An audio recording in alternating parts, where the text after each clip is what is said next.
What if I told you that one of the most infamous serial killers in American history wasn't difficult to catch? In fact, people kept noticing him. Witnesses described him. Victims escaped him. His girlfriend reported him. Police arrested him. And somehow, the story kept going. More victims, more crimes, more opportunities missed. When most people think about Ted Bundy, they imagine a criminal mastermind, a man who was always one step ahead of everyone else. But the more I researched this case, the less convinced I became. Because if Ted Bundy was such a genius, why did so many people almost catch him? And that's the question I want to explore today. Not who Ted Bundy was. There are already hundreds of videos about that. Instead, I want to understand something else. What actually allowed him to keep going for so long? Because the deeper I went into this story, the stranger it became. At first, I thought I was missing something. Maybe there was an accomplice. Maybe there was corruption. Maybe somebody was protecting him. Because some of the events in this case seem almost impossible. There are moments where I found myself stopping and thinking, wait, how is he still free? And after a while, I realized that might be the most important question in the entire case. So, let's go back to the beginning. Back to a time when nobody knew the name Ted Bundy. Back to 1974.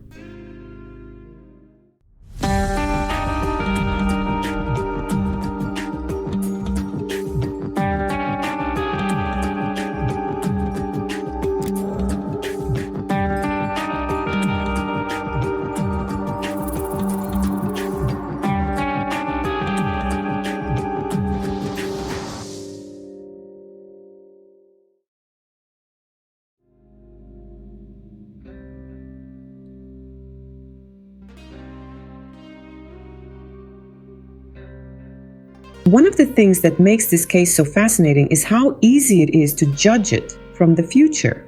We know the ending, we know the face, we know the name, we know exactly who we're looking for. The people living through it didn't. And that's important. Because when we look back at old investigations, it's tempting to say, how did they not see it? But we're looking at the completed puzzle. They were staring at a handful of pieces. And they didn't even know what picture they were supposed to make. In January 1974, a college student named Karen Sparks was attacked while sleeping in her apartment near Seattle. The attack was brutal. She barely survived. And if you were a detective investigating that case at the time, would your first thought be serial killer? Probably not. It looked like a terrible crime. But terrible crimes happen.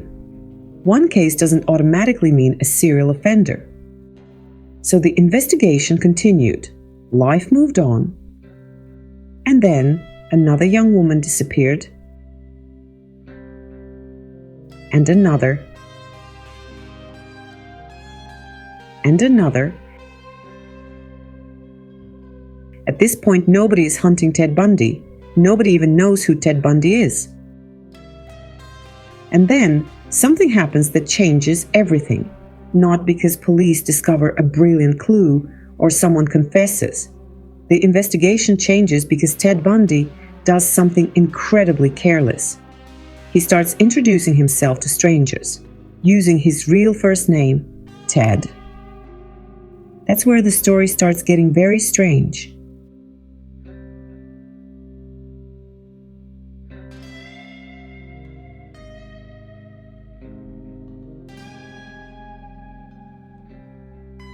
If you've watched enough crime documentaries, you probably know how this part usually goes. The killer is careful. He hides his identity, uses fake names, avoids attention. Ted Bundy did some of those things, but not all of them. That's one of the reasons this case keeps surprising me. Because the deeper I went into the timeline, the more I realized that Bundy wasn't nearly as invisible as people often imagine. Let's jump ahead to July 14th, 1974. Lake Sammamish State Park, Washington. It's a warm summer afternoon. The park is crowded. Families are having picnics. Students are enjoying their weekend. Thousands of visitors are spread across the area. In other words, it's probably the last place where you'd expect someone to be looking for victims. And yet, somewhere in that crowd, Ted Bundy is moving from person to person, not hiding, just talking to people. What's fascinating is that several women later remembered him. Not because he seemed dangerous, actually quite the opposite. Most described him as friendly, polite, well-spoken, normal. And I think that's important, because when we imagine dangerous people, we tend to imagine obvious warning signs. Something that immediately tells us, stay away from this person. Real life rarely works like that. Bundy understood something very simple. People are far more likely to trust someone who appears ordinary, someone who doesn't make them uncomfortable. So that's exactly who he appeared to be. According to witnesses, he approached women and asked for help. Could they help him load a sailboat? Could they help him carry something to his car? Nothing particularly suspicious, just small requests. And here's the part that still amazes me. Several women remembered his name. Not a fake name, his actual first name, Ted. And somehow, that wasn't enough to stop him. A little later that day, two young women disappeared, Janice Ott and Denise Naslund. Neither would be seen alive again. Suddenly, investigators had something they hadn't had before: witnesses, descriptions, and a name. For the first time, they weren't completely blind. And if you're anything like me, you're probably thinking, okay, now we're getting somewhere. Because surely a witness description plus a name has to be useful, right? Well, this is where things start getting frustrating. Because the next clue wasn't going to come from a detective or a witness or a forensic lab. It was going to come from somebody who knew Ted Bundy personally. His girlfriend. When I first learned that part of the story, I remember thinking, now they have to figure it out. Unfortunately, that's not what happened.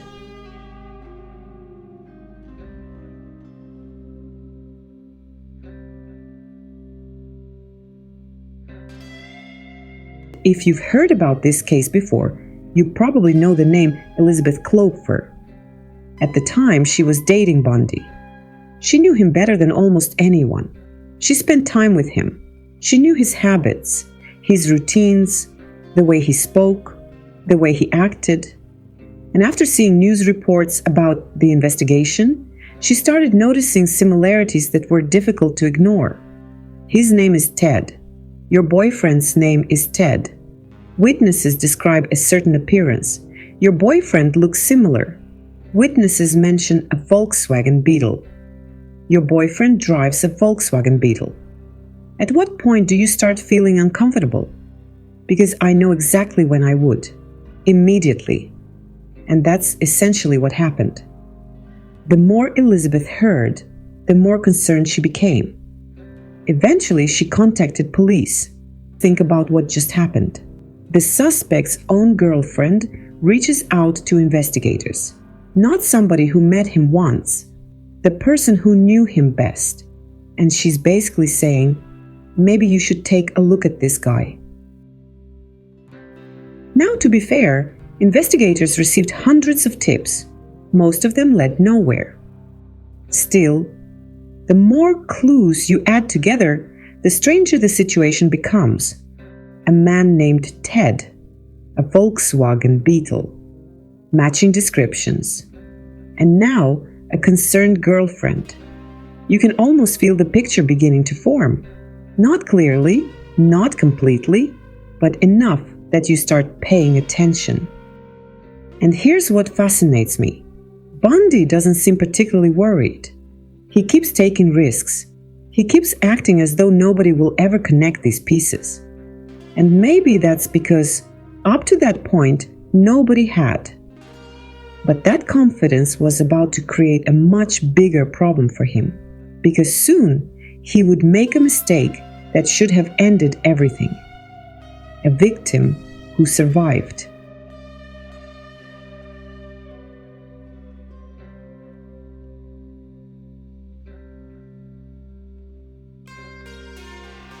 November 1974.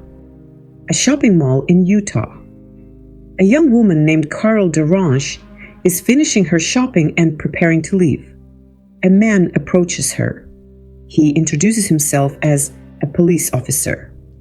According to him, somebody may have attempted to break into her car. She should come with him to identify it. Carol agrees to go with him. But as they drive, something begins to feel wrong. The route doesn't make sense. The conversation feels strange. The situation becomes increasingly uncomfortable. And then suddenly, the friendly officer disappears. The mask comes off. And Carol realizes she's in serious danger. What happens next is one of the bravest moments in this entire story. Because she fights back, hard. She struggles, she kicks, she screams, and somehow, against overwhelming odds, she escapes, alive. For the first time, investigators didn't just have witness descriptions. They had somebody who had spent time with the attacker, somebody who had seen his face, heard his voice, and survived. That felt huge. By this point, the clues were no longer scattered pieces lying across the floor. They were beginning to fit together. A man named Ted, a Volkswagen Beetle, a concerned girlfriend, a surviving victim. How many clues do you need before someone becomes the obvious suspect?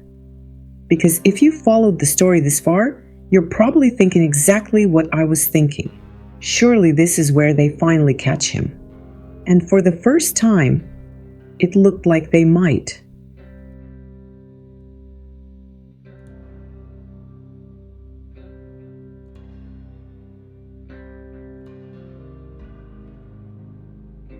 August 1975. Ted Bundy gets pulled over by a police officer in Utah. And what's interesting is how ordinary the moment feels. No dramatic manhunt, no brilliant detective standing over a giant map covered in evidence, no movie-style confrontation, just a routine traffic stop. And yet, this ordinary moment ends up changing everything. Or at least, that's what it looked like at the time. Because when police searched Bundy's car, they found several items that immediately raised questions. Handcuffs, a ski mask, a crowbar, rope, other tools that seemed difficult to explain as everyday items. Now, none of that automatically proves murder. But imagine you're an investigator. You've heard reports about this man before. You've seen witness descriptions. You've received tips. You've heard concerns. And now he's sitting in front of you with a collection of items that make him look even more suspicious. Would you want to investigate further? But the most important piece of evidence wasn't in the car. It was waiting elsewhere. Carol DeRange, the woman who escaped. When police organized the lineup, Carol was asked to identify her attacker. This is one of those moments where everything seems to balance on a knife's edge. What if she isn't sure? What if she makes a mistake? What if she can't identify him? Instead, she looked at Bundy and identified him. Without hesitation, that's him. When I reached this part of the story, I remember feeling genuine relief. Because after all the near misses, all the warnings, all the clues that seemed to lead nowhere, it looked like the story was finally heading toward justice. Bundy was convicted for the kidnapping of Carol DeRange. He was sentenced to prison. And that's usually where stories like this end. The dangerous man is caught. The court reaches a verdict. The public moves on. Case closed, right? Except, this wasn't the end. Not even close. Because while reading what happened next, I kept asking myself the same question. If authorities already knew how dangerous he was, why was he given another opportunity? Because that's exactly what happened. And that opportunity would have consequences nobody could have imagined.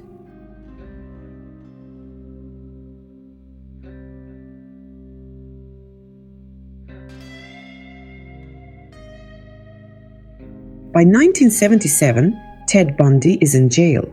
He's convicted, he's under guard, and prosecutors are preparing additional murder charges. If you're one of the investigators who spent years chasing leads, this probably feels like victory. The nightmare is over. He's locked up. He's not going anywhere, except he is. And somehow, what happens next sounds less like reality and more like something written for television. Bundy decides to represent himself in court. That may sound like a terrible idea, but it comes with an unexpected benefit. It gives him greater freedom, access to legal materials, access to courtrooms, access to libraries, more movement, more opportunities. Then one day, something unbelievable happens. Bundy is left alone in a courthouse library. No guards standing beside him, no locked cell, no restraints securing him to a desk. Just Ted Bundy and an open window. When I first read that detail, I stopped for a moment, because surely nobody would leave a high-profile defendant alone next to an open window. But they did. And Bundy did exactly what you think he did. He jumped out the window and disappeared. Just like that. Gone. Now here's the strange part. Most people think this was the famous escape. The one everyone talks about. The unbelievable prison break. The moment that changed everything. But it wasn't. Because somehow, this wasn't even his most successful escape. And that's where the story starts moving from frustrating to completely unbelievable.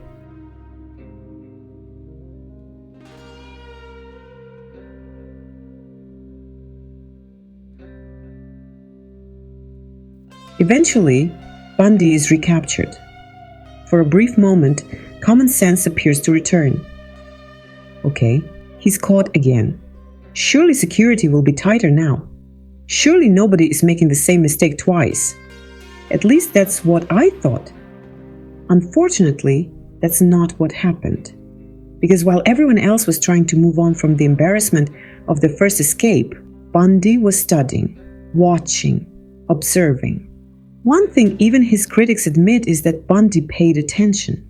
He noticed routines, weaknesses, patterns. He learned who checked on prisoners, what time guards arrived, what time they left. And slowly, he began planning.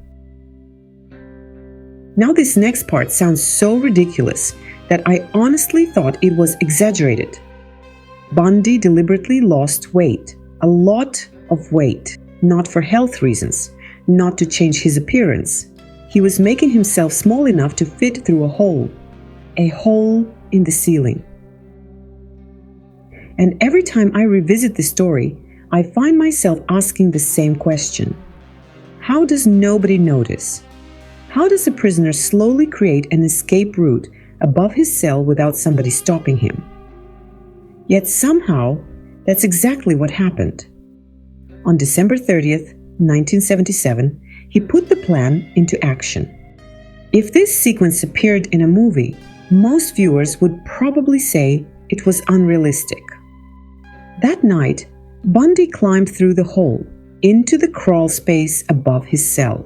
From there, he moved through the building. Eventually, he entered the apartment of a jail employee. The apartment was empty, nobody saw him, nobody stopped him. He changed clothes, walked to the front door, opened it, and left. No gunfight, no chase scene, no dramatic confrontation. One of the most dangerous prisoners in America simply walked out the front door. And somehow, it gets worse. because nobody realized he was gone. Not immediately, not an hour later, not even several hours later. Depending on the source, it took roughly 17 hours before authorities fully understood what had happened. 17 hours. For a man who had already escaped once. For a man everyone knew was dangerous. For a man linked to multiple murders. By the time anyone realized he was gone, Ted Bundy had vanished.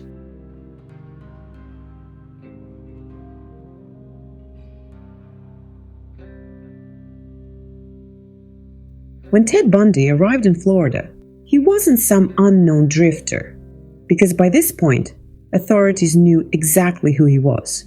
They knew he had escaped before. They knew he was dangerous. The problem now wasn't identifying him. The problem was finding him. January 15th, 1978, just after 3 o'clock in the morning.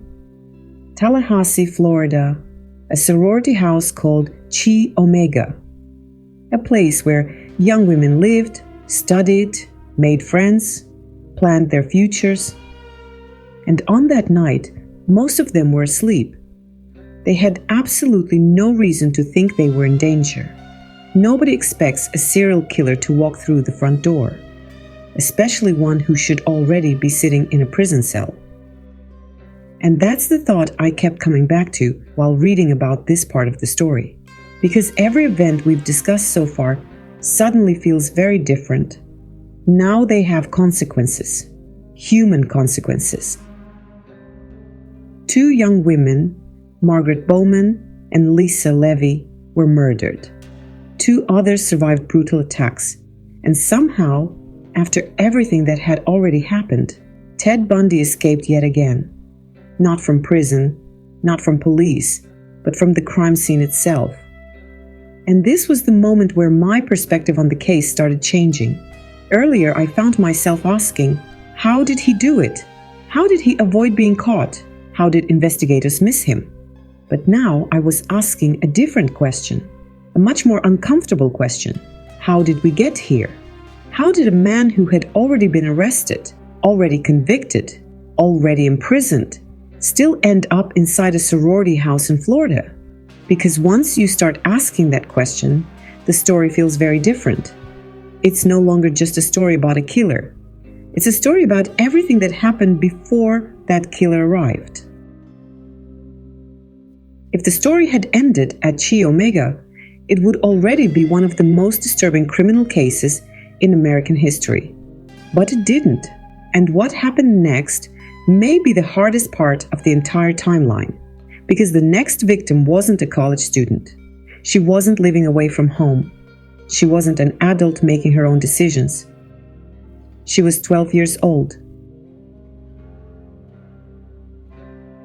Her name was Kimberly Leach, and every time I think about her case, I find myself returning to the same question. How many opportunities were there to stop this before it got that far?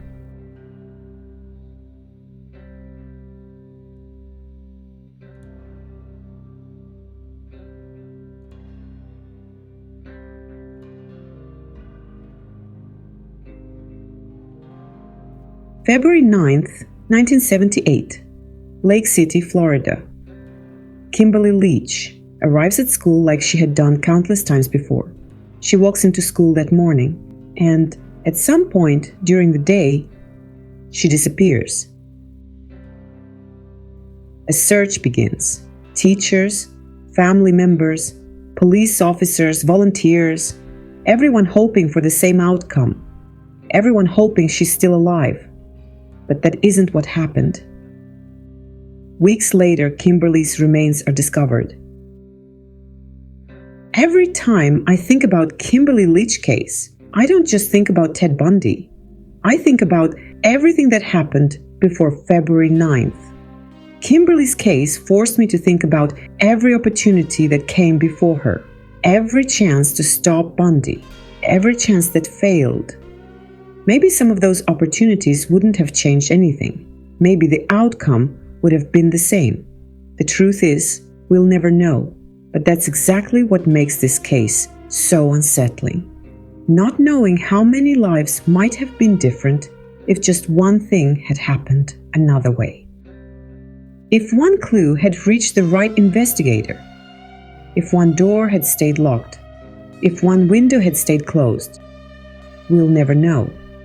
And that's probably the most frustrating part of the entire story, because after Kimberly Leach, there would be no more chances. Ted Bundy's time was finally running out, and strangely enough, it wouldn't end because of some brilliant investigation.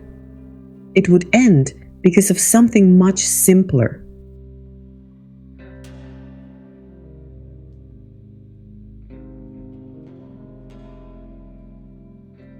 By February 1978, Ted Bundy was one of the most wanted fugitives in America.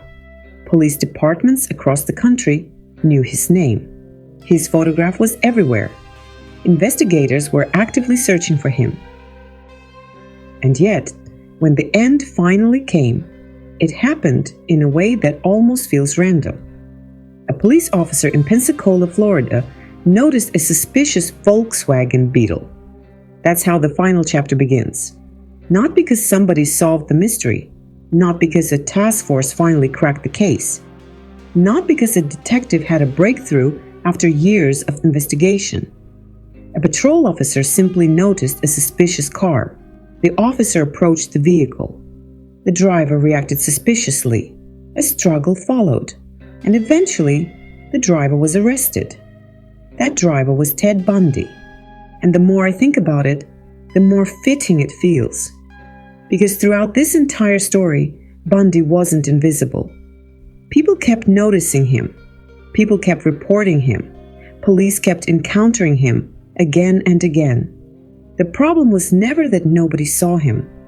The problem was that nobody had the entire picture, at least not when it mattered.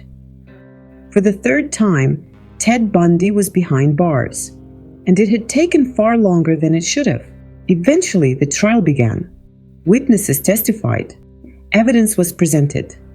And little by little, the image Ted Bundy had spent years building started to collapse. The charming law student, the intelligent young man, the guy people trusted, the guy who didn't look dangerous, all of it began to disappear.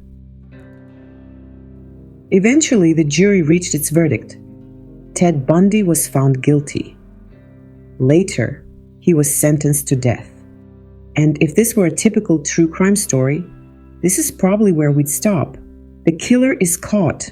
Justice is served. The end. But honestly, I don't think that's the most important part of this case. Because throughout this entire story, one question kept following me. Not who Ted Bundy was, not why he killed, not even how he killed. The question that kept bothering me was much simpler. How did it take so long? Think about everything we've talked about. Witnesses saw him at Lake Sammamish. People remembered his name. People remembered his car. His girlfriend contacted police. A victim escaped. A victim identified him. He was arrested. He was convicted. He escaped. He was recaptured. Then he escaped again. And somehow, despite all of that, the story continued. At some point, I stopped thinking Ted Bundy was clever and started thinking something else is happening here. Because yes, Bundy was manipulative. Yes, he was dangerous. Yes, he was capable of fooling people. But was he really some criminal mastermind? I don't think so. At least not in the way people often describe him.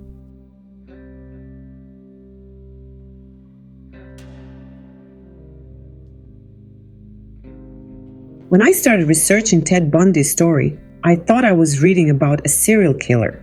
And obviously I was. But by the end, it felt like I was reading about something else too. A story about missed opportunities, missed connections, missed warnings. Not because people didn't care, not because investigators were stupid, not because nobody was trying, but because information was scattered. And sometimes scattered information can be surprisingly dangerous. And maybe that's why this case still fascinates people 50 years later. Not because Ted Bundy was uniquely evil, not because he was uniquely intelligent. There have been smarter criminals. It's because this case forces us to ask uncomfortable questions. Questions about mistakes, questions about how differently things might have turned out if just one decision had been made differently. How many victims might have been spared? How many tragedies might have been avoided? People like Kimberly Leach, who should have had the chance to grow up. And that's really why I wanted to make this video. Not to tell the story of Ted Bundy, and not because the world needs another video about a serial killer. I wanted to understand how this happened. How one person was able to keep going for so long despite so many warnings, so many clues, and so many opportunities to stop him. Because history isn't useful if we only remember it. It's useful if we learn from it. I hope this case changed the way investigations are conducted. I hope the mistakes made during the Bundy case helped improve communication between agencies. I hope they taught investigators what can happen when important pieces of information remain disconnected. And most of all, I hope those lessons were learned before more lives had to be lost. Because the purpose of looking back at cases like this isn't to understand Ted Bundy. It's to understand how to stop the next Ted Bundy sooner.